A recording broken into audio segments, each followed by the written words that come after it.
When it comes to scary clowns, I think two automatically come to mind: Pennywise the Dancing Clown and Ronald McDonald. The second one obviously being the worst. But there is another clown who has graced the horror genre, and I think he is fast becoming another cult character. This particular clown wears a black and white suit. He has a disturbing white face with black lips and black teeth, with a little black hat on top of his head, and his name is Art the Clown. Now, Art is the antagonist of the movie Terrifier, directed by Damien Leone on a budget of $35,000 and was released in 2016. And in a lot of ways, Terrifier feels like an 80s grindhouse movie. The movie opens with a horribly disfigured woman giving an interview on TV, which we are watching on an old CRT television in a dingy basement of some kind. In the interview, we find out that the disfigured woman was attacked by Art the Clown a year ago on Halloween, and she survived when Art was shot dead by the police. As the TV interview continues, we see Art the Clown putting on his makeup and choosing his weapons of choice that he carries around in a bin bag, before he kicks the TV, smashing the screen, and ventures into the night to claim his victims. And to be perfectly honest, that is the plot of the movie, plain and simple. Now, I will say right now, if you're not into gore, this movie probably isn't for you.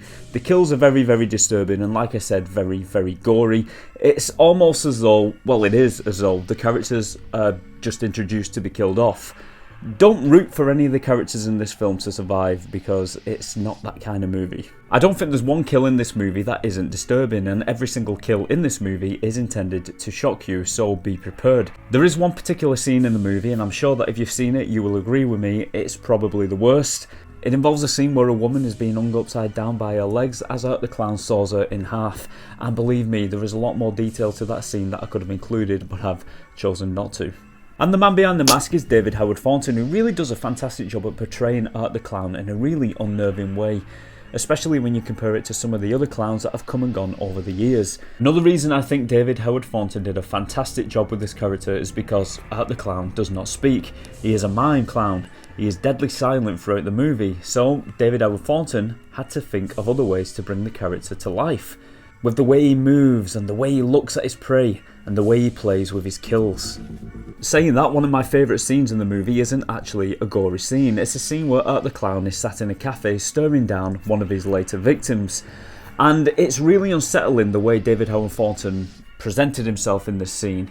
He did a really good job at getting across this menace without actually speaking any words. He did it with just a stare. Art the Clown has no one-liners like Freddy Krueger would have. He has no creepy dialogue, and in many ways is a lot like Michael Myers, but even more silent. Even when Art is injured, he does not make a sound. He doesn't scream or groan. You can't even hear him breathe.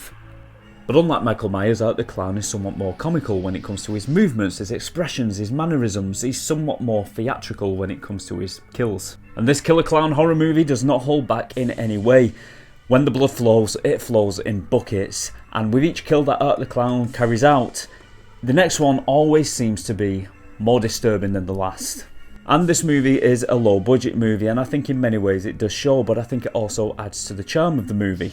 The special effects in this movie involving mutilation, decapitation, and many of the other ways that Art the Clown kills his victims do look fake, but at the same time they look kind of real. It's that kind of middle ground between real and fake, which ultimately make you turn away from the screen sometimes because it's just that disturbing. Now, I'll admit I'm not normally a fan of over-the-top gory movies, but for some reason I kinda like this movie, and I think the main reason why I like this movie is because of the mystery surrounding Art the Clown. Who is he? What is he? Is he human? Is he a demon? Is he a supernatural entity? The mystery surrounding Art the Clown isn't really explored much in this movie. We are still left wondering what exactly Art the Clown is. All we know is that he can die and then come back, a lot like Michael Myers. But we do have a little bit more insight into the character of Art the Clown that actually came to light before this movie. Before Terrifier, the director of this movie, Damien Leone, brought Art the Clown into the spotlight when he made a short horror film called The Ninth Circle in 2008. Please stop! And then in 2011, Art the Clown was the star of another short film named Terrifier, not the movie we're talking about at the moment. And then in 2013, these short films starring Art the Clown were incorporated into a feature-length anthology film for Halloween.